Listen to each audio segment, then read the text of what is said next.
So the only team hosting what you would describe as a proper car launch with the media and guests and a genuine car on show was McLaren. And I think this is showing some of the confidence McLaren as a team and with their car are now starting to show us. And the car itself maybe doesn't underline that confidence. It is very much an evolution of what we've seen before. It's a very tidy, very clean car. It gives you the impression that they were going very much like Ferrari did last year for low drag, although it's very hard to look at pictures and actually judge that. But the car lacks that massive complexity and real abrupt lines, which you tend to see on cars that are really going for dirty downforce. But still, McLaren, relatively short wheelbase when we compare them to Ferrari and Mercedes, still run very much a high amount of rake at the back of the car. So they have all the right features on this car. And as we saw last year, for the first time in many years, they started the year with a car that very much worked out of the box. It had its downforce, it had its cornering performance, its tyre management. It probably wasn't the best possible car that they could have produced last year, but it certainly eclipsed the rest of the midfield, who themselves were all having various issues either with their chassis or with their tyre management.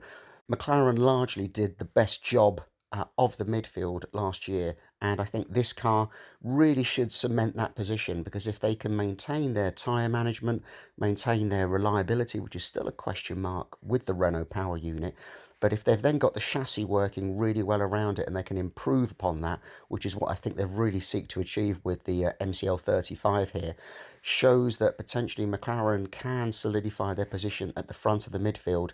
I don't believe what we're seeing here is a car that can truly challenge the top three teams. Perhaps on the day when things aren't going right for the top three teams, McLaren will be one of the teams leading the midfield, that they're there to kind of take up the points positions, potentially podium positions. But I don't see this as the car that bridges the gap from the midfield to the top three for McLaren. Starting at the front wing, again, it's one of these ones that's a mix of inboard, outboard loaded. It's this sort of compromise I think everyone is reaching towards, although we do see people like Sauber really pushing the inboard loaded and really flattening out the outboard sections of wing. McLaren are somewhere more in the middle. They introduced the cape, and that is working very well for them. They were playing about with their nose shape last year with the nostrils and what have you. This year, the nose has been narrowed, as we've sort of seen previously. The cape is underneath, and then the front wing mounting pylons are extended then underneath it with louvers. So they're really getting the best of both worlds by getting the vortex generating effect through the barge boards of the cape and also the turning vane effect of the front wing mounting pylons. This all really works with the whole Y250 airflow going between the wing and the bodywork out through the barge boards and out around the car to create the outwash that the car needs in order to maximise its aero efficiency. Further up, they don't run an S duct, and McLaren, while they adopted it quite quickly a few years ago, have since dropped this concept. The nose is very clean, it's very short, the cape is working for them in this area as well. So arguably it is necessary. It's not a silver bullet that gives you a huge amount of lap time. If McLaren could get this working, all well and good. Front suspension, again, the high mounted setup, which we've seen over recent seasons, all very typical of what we've seen. Again, equally the barge board package looking very much like what was run towards the back end of 2019. Very tidy, not an excessive amount of complication. Everything seems to be just stacked in quite neat rows. Again, an area that will change massively through the season. Potentially there's a big upgrade there, and maybe it will, like we saw last year, start as a very stylish package and then move into a much more serrated, jagged, aggressive package as the year progresses. But so far, that's all looking very good. And then the side pods, which are quite an interesting feature on the car. They seem to have a very, very high side pod inlet. And they've moved that lower impact structure, which forms the bottom part of the inlet, quite high. So it's quite high, quite narrow. Gives you an even bigger undercut, which works very well to direct airflow around the now clamshell Red Bull style sort of jelly molded side pod profile shape, directing airflow over the rear floor to the diffuser. And equally, you see quite a large cooling outlet. Now, this is actually just sort of deceiving lots of people. I don't think this is necessarily a sign that this car has huge side pods or has a huge cooling requirement. They've gone for a very high, but a very wild, almost like a fan shape to that cooling panel in orange that then spreads over the rear suspension. That will be narrowed for certain circuits, and I think that they'll potentially go to be as slim as any other car that we've seen up and down the grid.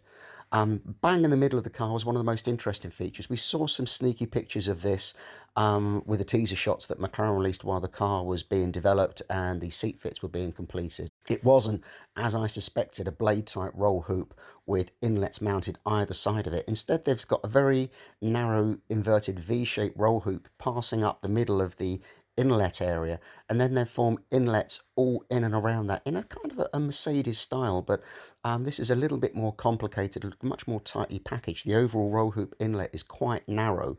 You have two inlets either side, one within the roll hoop structure in the middle and then one below, which is something McLaren have often run an extra inlet below the main roll hoop inlet, and that feeds back and feeds some of the coolers for the energy recovery system. So again, it's just repackaging what McLaren have done. The main top body that then passes back below the shark fin there is quite heavily filled out. So McLaren clearly have got quite a lot of coolers mounted above the engine in the gearbox, and this is what allows them to run relatively tight side pods. Again, don't look at that fan tail exit for that. That is not necessarily part of the size of the side pods. It's just the cooling outlet duct. Again, then to the rear, McLaren doing very much what we've seen over recent years. Lots of familiar shapes. Again, lots of this will change, and we always have to take any launch images with a pinch of salt that things will change. So, in summary, at McLaren, an evolution, they really reinforcing the great work that they managed to get done through this year, showing lots of confidence in the car that they've designed here. And I think this should hold them in very good stead, certainly through the early part of the season. Let's see how people like Renault and Haas react to the same tyres they're running as last year this year, see if they've improved on that side and improved the chassis performance, which both of those teams were really struggling and really are the kind of the key competitors for McLaren through this year.